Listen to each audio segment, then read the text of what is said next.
I've been driving this truck around with the factory inline six for about 5 years. I've had enough. Time to do something about it. I'm tired of getting passed by every Prius on the street. I'm tired of getting smoked by your grandma's Astro van. I'm tired of not being able to do burnouts. Let's do something about it. Okay guys, so we're getting ready to pull this inline six out. All factory.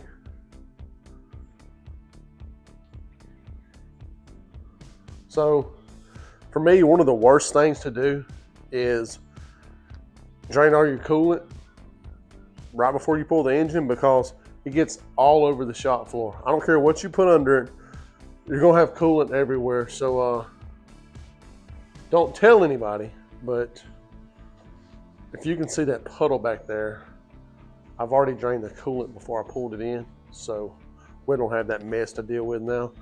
I'm about to start tearing the hood off, start breaking it out piece by piece, and I'm not gonna give you a lot of detail on this. If you got any questions, put it in the comments, I'll help you out. So yeah, let's roll through this.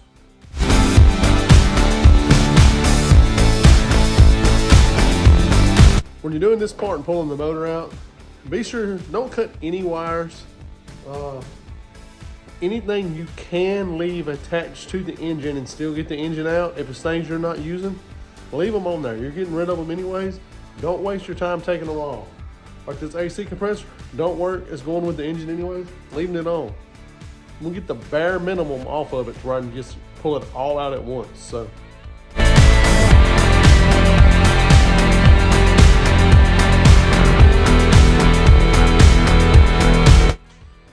All right, so I'm getting ready to set the engine over in the truck. Off camera,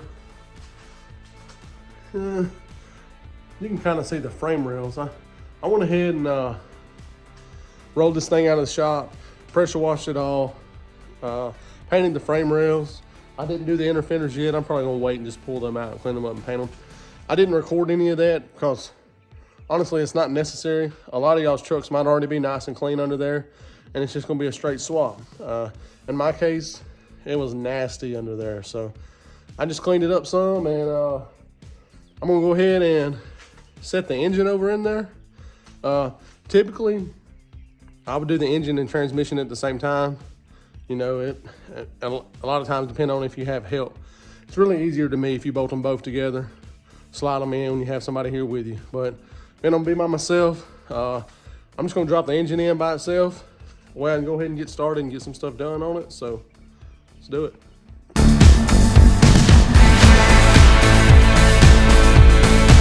All right, guys, so I'm dropping the motor in. You can see this little bar that goes across here. That is hitting my oil pan, and I'm about that far from getting my bolts in. So I'm gonna pull that piece off and see if it'll lay down in there.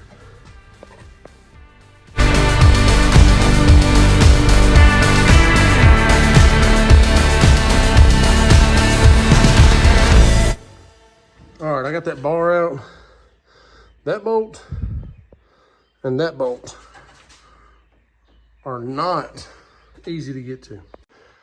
In this situation, if I would have had the transmission tied onto that thing, it would have really sucked, because those two bolts are really hard to get to, and I had to pick the engine and back up out of there so I could get into it. So.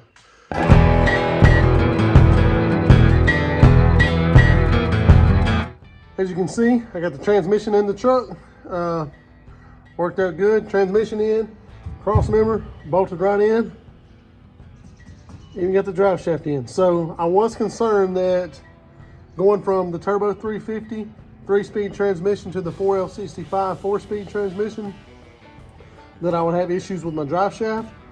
But with the Dirty Dingo adjustable motor mounts, I was able to make the drive shaft work perfectly. So yeah, we're good to go there. So I also have the shift linkage in. This worked perfectly, everything shifts fine. This is my bracket right here from the Turbo 350. It's bolted right up. So, yep, good to go there. There's the Dirty Dingo motor mounts. As you can see where the adjustment is, it's not quite to the middle, but yep, worked out good. The cross member bolted right in, didn't have to drill any holes. It is adjustable for the height, so yep, it's coming together. All right. I got the fuel tank out. I got to pull this sending unit out, put my new sending unit in, my fuel pump and everything. This thing's got like 87 octane in it now, so this is a great time. Go ahead and drain all that gas out of there. Make it way easier when you put the tank back in, because if not, I will reassure you, you'll have gas all over you. You'll have it in your mouth, in your ears, probably in your nose and your eyes. So just drain the gas out of it. So much easier. So before you remove this sending unit, you want to be sure and clean all this junk from around it, because you don't want to get any of this crap in your tank. So in my case, this one's going to be pretty easy to get out, because about 5 years ago, it's a brand new tank and a brand new sending unit, so it's not all rusty and crusty. So if yours is rusty and crusty, just be patient, take your time, and you'll get it out of there. But you're going to fight it. After you get it good and clean, you just want to take your flathead screwdriver and a whammer.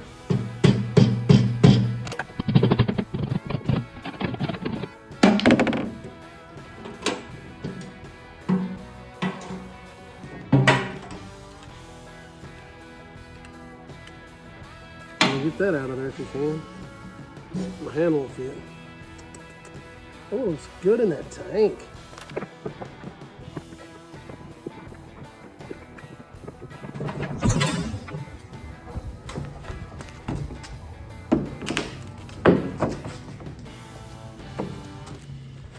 I got the new sending unit ready to go in the truck. I got a Walbro pump on it.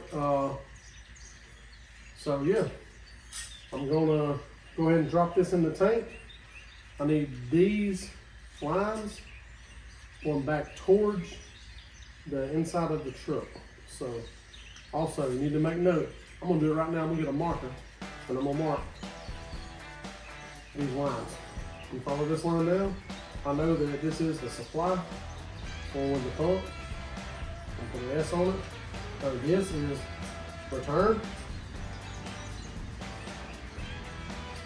R.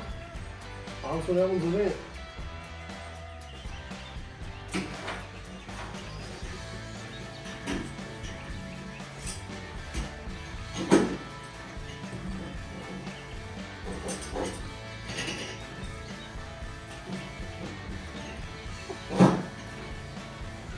Don't fit really well.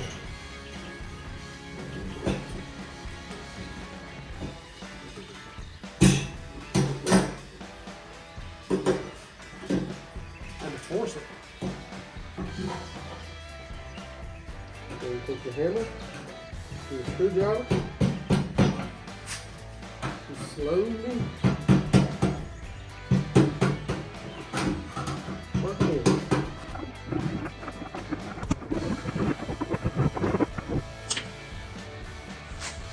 I got the sending unit in the tank. I had to kind of force it in there. It didn't just drop right in. I had to squeeze it a little bit. So probably be a chore next time I have to take it out, but I'll just have to get rough with it probably. So I'm gonna get my fuel lines made up here for these AN fittings, and I'm just gonna take my full piece I got, and I got a 20-foot piece.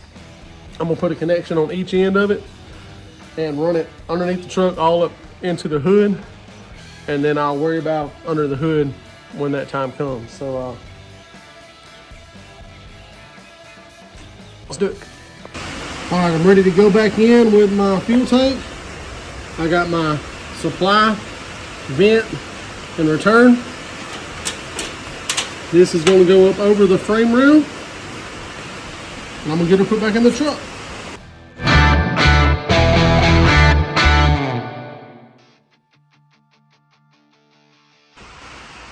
All right, so I got the steam lines on. This was a cheap eBay kit. Turned out pretty decent. Took me a minute to figure out how it went on there, but it's the different lengths, but turned out pretty good. I'm satisfied with it so far. We'll see when we get the truck going, but so far I've got the headers on, got the starter on just for mock up. I ain't got it wired up yet. But I got the steam ports in.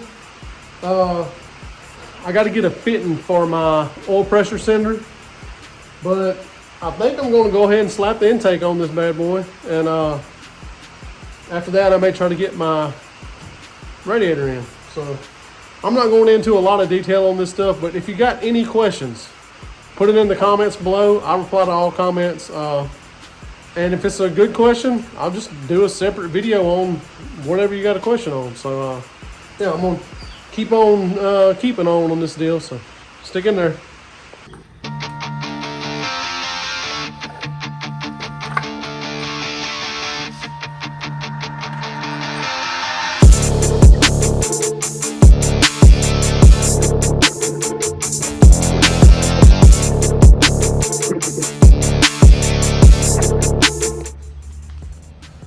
All right, so I made a good bit of progress. I got my wiring harness up here, draped across a lot of it, connected to a lot of it. I'm still waiting on fuel injectors and a few other things here and there. Throttle cable bracket I ordered didn't work, so I got to figure that out. Got to find a throttle cable that'll work. Headers are on.